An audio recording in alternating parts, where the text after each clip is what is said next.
Hey guys, Steve from Internet City Computers Detroit here with another segment of Fix It Right. So I got this laptop in. Customer said there's no taskbar. Try to get the taskbar back. Very limited to what I can do. Also, the screen's cracked. It's a touch screen, so I can't really put the mouse cursor anywhere and type anything. I could really do nothing.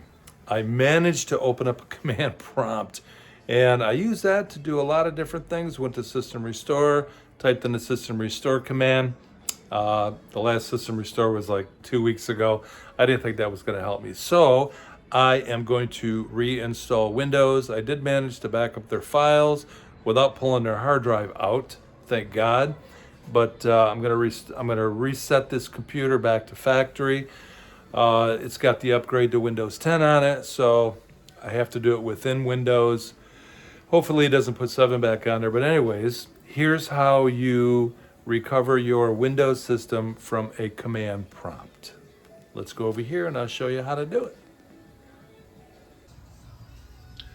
Okay, so here's what I'm gonna do then. I was gonna do the system restore, but I'm just going to do this instead. From a command prompt, I am going to restore Windows. So we type in system reset space dash dash, where's the dash, dash dash, factory reset, and it opens up an option whether I can keep my files or remove everything. I could not get anything to work on this computer. It had no taskbar. I couldn't open up a command prompt. It is a touch screen. The touch screen is cracked.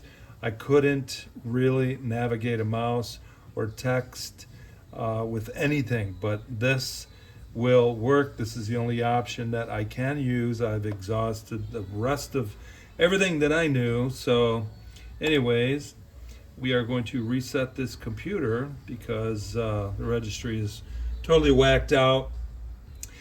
It won't open up anything, and that's that. Okay guys, I hope you liked that video. If you did, give me a thumbs up, subscribe to our channel, and come back for more Fix It Right. Until then, adios.